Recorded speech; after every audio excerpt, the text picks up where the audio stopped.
toutes et à tous, bienvenue sur la chaîne Découverte et Formation. Dans cette vidéo, je vous présente rapidement et simplement l'environnement Debian Trixie, puis je ferai un point sur les terminaux virtuels qui s'affichent sur la machine. Je vous présenterai le gestionnaire de session graphique, et ensuite, nous utiliserons le terminal pour prendre en main des commandes Linux. Progressivement, vous allez vous familiariser avec le terminal et découvrir la rapidité des actions possibles, ainsi que la puissance de certains outils.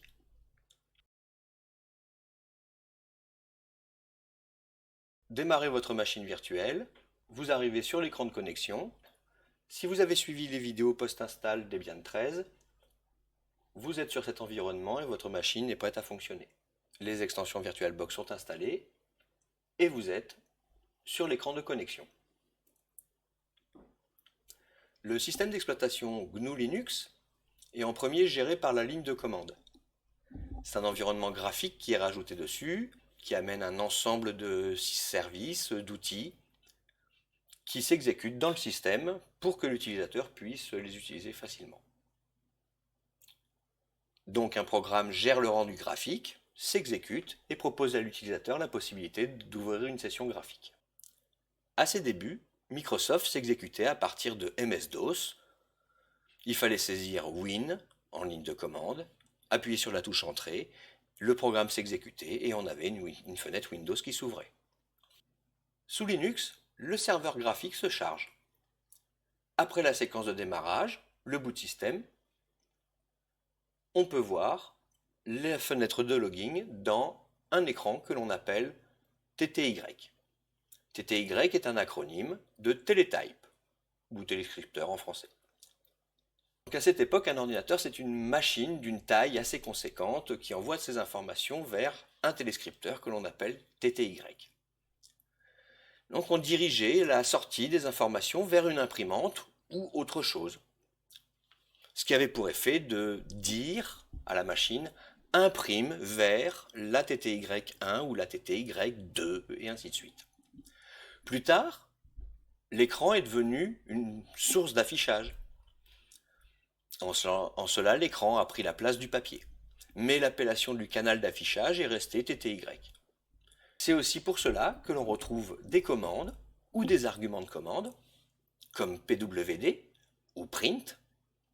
La commande pwd veut dire print working directory. La possibilité d'activer jusqu'à 7 TTY est proposée. La TTY active est visible sur le même écran. Les autres TTY ne sont pas activées, elles le sont à la demande ou si un processus a besoin de s'exécuter dedans, comme par exemple SSDM qui s'affiche ici. Ce que l'on va appeler la fenêtre de logging est en fait un gestionnaire de session graphique qui s'exécute dans une TTY. Sur ce gestionnaire de session, on peut sélectionner soit le protocole d'affichage X11, l'affichage historique. Le protocole s'appelle X-Windows System, mais il est nommé X11 par raccourci. Ou alors le nouveau protocole Plasma Wayland. Je reste sur X11. Pour KDE, c'est SDDM qui s'affiche sur une TTY. Sans trop entrer dans les détails, voyez cela comme des calques que vous empilez au fur et à mesure que vous avez besoin de les utiliser. S'il n'y a pas d'utilisation du calque, eh bien, vous le rangez dans la pochette. On peut vérifier cela simplement en faisant un raccourci clavier. Donc, dans la machine virtuelle, j'affiche le clavier virtuel. Et si je fais le raccourci clavier, CTRL, ALT et une touche de fonction de F1 à F7, eh bien, je vais basculer dans une TTY. Si cette TTY est active, je verrai le processus s'exécutant dedans. Si ce n'est pas le cas, eh bien, la TTY sera provisionnée. Premier exemple, je fais CTRL ALT F1 et j'arrive sur la TTY de démarrage. Si je fais CTRL ALT F2, je reviens sur la TTY avec SDDM qui est actif dedans. Si je fais CTRL ALT F3, eh bien j'arrive sur une TTY et vous pouvez voir en haut qu'elle s'appelle TTY3 sur laquelle je peux m'identifier et me loguer. Un des intérêts de ceci est que si le gestionnaire de session rencontre un souci au lancement, vous pouvez accéder à un interpréteur de commande. Cela n'est possible que dans le cadre d'un accès physique à la machine ou sur l'écran principal d'une machine virtuelle comme ici. Donc je vais revenir sur la TTY2 et je peux m'identifier.